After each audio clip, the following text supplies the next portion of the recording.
BJP के विधायक दुर्गेश्वर लाल के धरने के बाद से ही उत्तराखंड के सियासी गलियारों में हलचल मची हुई है। खास तौर पर दुर्गेश्वर लाल ने आरोप वन मंत्री सुबोध उनियाल पर गंभीर लगाए हैं और उन आरोपों के बाद विधायक ने मंत्री के घर के बाहर ही धरना भी दिया अपने कुछ समर्थकों के साथ। और इस धरने को लेकर भी गहमा गहमी है। वन मंत्री सुबोध उनियाल नरेंद्रनगर से विधायक हैं और उनके खिलाफ इस तरीके का धरना देना ये तमाम तरीके की चुनौतियां हैं, सवाल खड़े करता है। दुर्गेश्वर लाल की क्या दलीलें हैं वो भी पहले आप सुन लीजिए। ठीक है, सुबोध उनियाल ने जानबूझ करके ये इशू बना रखा है और मेरे क्षेत्र को परेशान करने का काम कर रहे हैं। ये बिल्कुल है, जो मैंने अपना कागज लाया तो उसको मैंने पाट दिया। मैंने क्या करूं, मैंने अपने लेके मैंने कहा ये रखो, मुझे जब उस पर उन्होंने कार्रवाई नहीं करनी। एक हफ्ते का मतलब क्या, हम भी तो मैं उनके पास गया हूँ। ठीक है, मैं गया एज ए विधायक, वहाँ के प्रतिनिधि के रूप में गया। यमुनोत्री विधायक गया, उन्होंने कहा हटाइए, लेकिन वो हटाने को राजी नहीं। हॉप को बुलाया, यहाँ पे हॉप कह रहा है इसको, दूसरे को किसको लाए, लेकिन उन्होंने जानबूझ के मुझे प्रताड़ित करने का काम कर रहे हैं। मुझे सिर्फ ओनली डराने, ये सोच रहे हैं बच्चा है ये। ठीक है, लेकिन मैं तो जनता के लिए तो मुझे प्रतिनिधि है भैया। मुझे जनता ने जो है विधायक बना के, मैं सुबोध उनियाल जी ने बोला है, कई बार बोला है, ये आज नहीं पहले भी बोला है। और ये जानबूझ के मुझे मना कर रहे कि मैंने कोई जाति, झूठ बोल रहे हैं। और लोग यहाँ पर है उनसे भी पूछा, झूठ बोल रहे हैं। अरे भैया, उनके जो चौकट होंगे क्योंकि मंत्री हो, उनसे डरेंगे क्यों? वो कौन बताएगा, कौन जवाब देगा?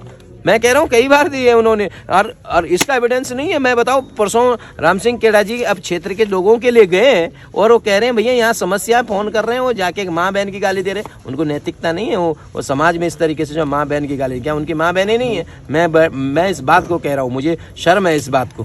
नहीं, लेकिन आप उनके व्यवहार पे सवाल उठा रहे, वो कह रहे हैं कि आपका व्यवहार भी उचित नहीं था।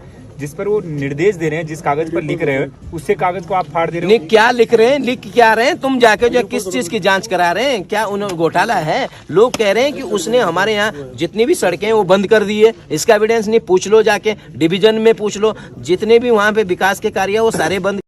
दुर्गेश्वर लाल की शिकायत यह है कि उनके एरिया में यानी पुरोला में जो वन महकमा है वो मनमानी कर रहा है, उसके अधिकारी मनमानी कर रहे हैं, लोगों की आवाजाही बंद की गई है, लोगों को काम करने से रोका जा रहा है।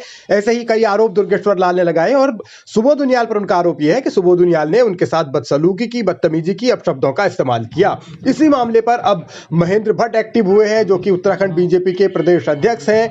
अब उनके सामने चुनौती यह है कि वो मामले को बैलेंस कैसे करें, सुलझाए कैसे, क्योंकि विधायक ने, उनकी ही पार्टी के विधायक ने धरना दिया है मंत्री के खिलाफ। हालांकि कल मुख्यमंत्री पुष्कर सिंह धामी और जो पुरोला के विधायक है दुर्गेश्वर लाल, उनके बीच भी देर शाम बातचीत हुई है और सुलह कराने की कोशिश हुई है, ऐसा दावा किया जा रहा है। लेकिन दुर्गेश्वर लाल फिलहाल अपने रुख पर अड़े हुए हैं। लेकिन अब जब वो महेंद्र भट्ट के सामने हाजिर होंगे तो उसके बाद उनका रुख क्या रहेगा, यह भी बहुत दिलचस्प है देखना। आज के दिन की ये बड़ी खबर रहने वाली है, क्योंकि विधायक का मंत्री के घर के बाहर धरने पर बैठ जाना बीजेपी को अब हजम नहीं हो रहा है, क्योंकि पूरी सरकार की फजीहत हुई है। और वन मंत्री सुबोध उनियाल पहले भी फजीहत करा चुके हैं, जब राम सिंह केड़ा के साथ उनकी बातचीत का ऑडियो वायरल हुआ था, जिसका जिक्र दुर्गेश्वर लाल ने भी किया है। लेकिन यह सियासत गंभीर है, सवाल गंभीर है, सरकार की तमाम जो बातें होती हैं उन पर भी यह साख पर बट्टा लगाने वाली है।